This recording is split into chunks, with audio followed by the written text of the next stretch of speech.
Hello बच्चों, let's read this question. The question say that which of the following reaction will follow even CB elimination as a measure path. इसके regarding यहाँ पर 4 reaction given है। चारों में से हमें ये बताना है कि कौन as a major path E one CB reaction को फॉलो करता है। तो सबसे पहले समझेंगे की कॉन्सेप्ट। की कॉन्सेप्ट होगा even CB reaction. Even CB reaction में 1 का मतलब होता है यूनिमोलिक्यूलर, ईसीबी का मतलब होता है एलिमिनेशन वाया कंजुगेट बेस।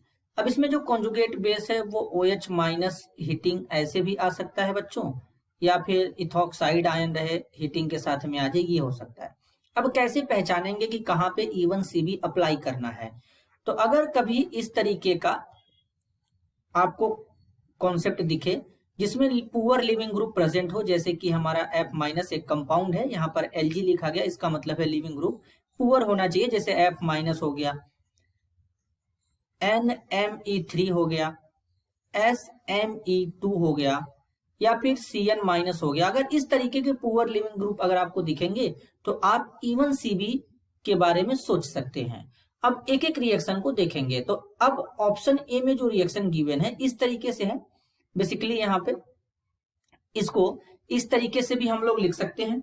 यहाँ पर 2 डिग्री हेलो एल्केन गिवन है, तो इसको हम लोग ऐसे भी लिख सकते हैं CH3 CHBr CH3, इस तरीके से भी लिख सकते हैं। अब यहाँ पर इसको एल्कोहलिक NaOH के साथ ट्रीट किया गया है, एल्कोहलिक NaOH के साथ ट्रीट किया गया और हीट किया गया है।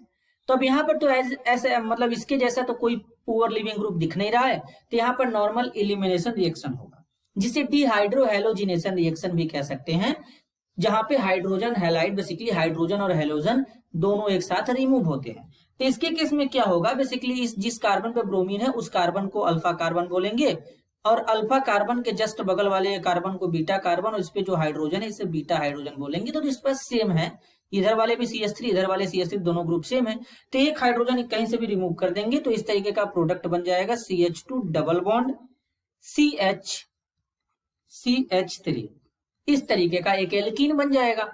तो ये इवन सीबी से नहीं जा रहा है। इसके बाद ऑप्शन बी में देखेंगे तो यहाँ पर 3 डिग्री हेलो एल्केन है, तो इसको कुछ इस तरीके से लिख सकते हैं CH3 CH3 और यहाँ पे Br लिख देंगे।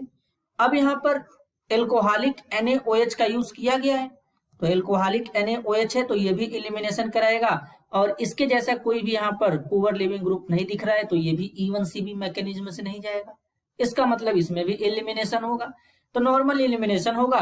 तो इस कार्बन के साथ में जो हाइड्रोजन है वो सेम टाइप्स के हैं, तो इसमें भी प्रोडक्ट इस तरीके का एक एल्कीन बन जाएगा। यहाँ से हेलोजन और यहाँ से हाइड्रोजन रिमूव हो जाएगा, इसमें से किसी का भी हाइड्रोजन रिमूव कर देंगे तो इस तरीके का यहाँ पर एक एल्कीन फॉर्म हो जाएगा। यहाँ पे CH2 लगा देंगे। देन अब सी वाले में चेक करेंगे, तो सी वाले में सबसे पहले देखेंगे क्या है। तो पहले यहाँ पे इस तरीके से इसको बना लेते हैं CH3। अब यहाँ पे CH है बच्चों, यहाँ पे लगाया है Br। इसके बाद यहाँ पे है CH2 और इसके साथ में एक Cn ग्रुप प्रेजेंट है इस तरीके से। अब इसको ट्रीट किया गया है एल्कोहलिक NaOH के साथ में, एल्कोहलिक NaOH के साथ में ट्रीट किया गया है, साथ में हीटिंग भी है। तो अब इसमें हमको Cn दिखा, क्या दिखा? Cn दिखा। अब Cn दिखने का मतलब हो गया कि इसमें इवन सीबी लगेगा, क्योंकि Cn तो हमारा बैड लिविंग ग्रुप है ना, पुअर लिविंग ग्रुप है ना, तो इसलिए अब क्या होगा, तो यहां से ये जो NaOH है इससे OH माइनस आयन जनरेट होगा। यहां पर ये जो हाइड्रोजन दिख रहा है इस एसिडिक हाइड्रोजन को ये एब्स्ट्रैक्ट कर लेगा। अब करेगा तो कुछ इस तरीके का दिखेगा आपको, C यहाँ पे Br हो जाएगा, इस पे नेगेटिव चार्ज रहेगा। अब यहाँ पे CH2 Cn as it is रहेगा। अब इसके बाद क्या होगा, ये नेगेटिव चार्ज यहाँ पे जाएगा और यहाँ से Cn as a leaving group बाहर निकल जाएगा, तो इस तरीके से Cn माइनस बाहर होगा। जैसे ही Cn माइनस बाहर होगा बच्चों, यहाँ पे C, यहाँ पे ब्रोमीन, इस तरीके से इनके बीच में डबल बॉन्ड, और यहाँ पे CH2, इस तरीके से यहाँ पर एक कंपाउंड का फॉर्मेशन हो जाएगा। तो यह यहाँ पे हो चुका है। अब इसके बाद जो, तो यानी इसमें कौन सा अप्लाई हुआ, इसमें इवन सीबी काम कर रहा है, इसमें इवन सीबी काम कर रहा है।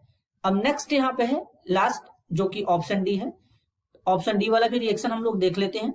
तो बेसिकली यहाँ पर ये इस तरीके से लिखा गया है, तो वही सेम है बच्चों, इसको ऐसे लिख सकते हैं CH3 CHBr, यहाँ पे CH3।